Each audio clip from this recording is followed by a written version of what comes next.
मित्रांनो, तर आज मी पुणे सिटी या ग्राउंडवरती आलेलो आहे. चला तर बघूत आपण मधली कंडिशन कशी आहे आणि राहण्याची सोय वगैरे कशी आहे. ग्राउंड मारून पोलीस मुख्यालय शिवाजीनगर. तर मित्रांनो, याच्या साईडला डाव्या हाताला एक हॉल आहे. याच्यामध्ये तुम्हाला राहण्याची सोय आहे संध्याकाळी.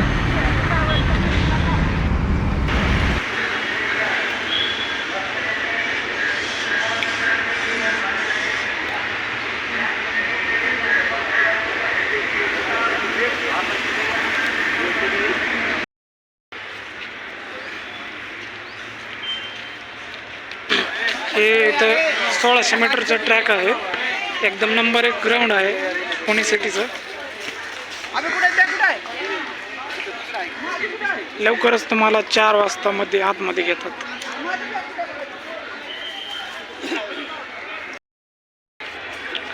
तर बघू शकता इथं 1600 मीटरचा ट्रॅक आहे आणि तिकडेच 100 मीटरचा ट्रॅक आहे.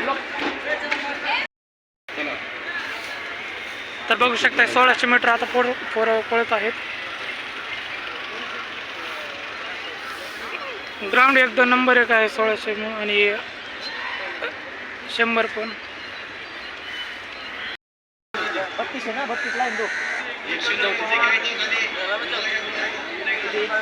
आता आमचं ग्राउंड झालेलं आहे आणि त्या तिकडे बघू शकता तिकडे 100 मीटरचा ट्रॅक आहे आणि मध्ये गोळाफेक. सगळ्यात आधी 1600 मीटर घेतात, नंतर गोळाफेक आणि शेवट 100 मीटर.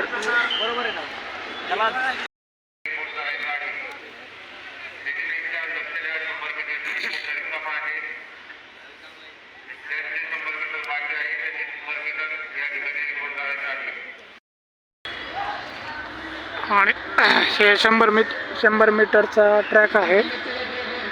मित्रांनो, तुम्हाला 100 मीटरला स्पाईक अलाउड नाही. तुम्ही बुटावर किंवा बिना बुटाचं पळू शकताय.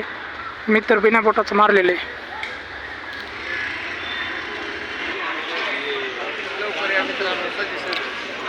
तर मित्रांनो, तुम्हाला ग्राउंडला यायचं असेल तर लवकरच या, कारण की 7 पर्यंत तुमचं ग्राउंड आता संपून जाते. आता हे बघू शकताय, आता हे बसलेले जे आहेत ना, मला थोडंसं वेळ लागला. मित्रांनो, आतमध्ये शूटिंग करू देत नव्हते म्हणून बाहेरून शूट करत आहे. तर बघू शकताय 1600 मीटर कशी मुले पळत आहेत. 1600 मीटरचा ट्रॅक एकदम नंबर 1 आहे. बिना बुटाचं पळू शकताय.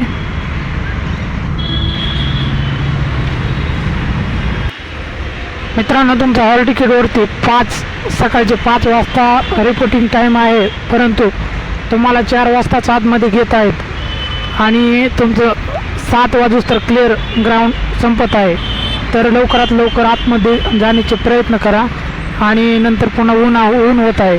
उन्हामध्ये 1600 मीटर पळणं होत नाही. जरी कुणाचं ग्राउंड असेल तर लवकरात लवकर जाऊ. 7 वाजता आतमध्ये जाण्याचा प्रयत्न करा.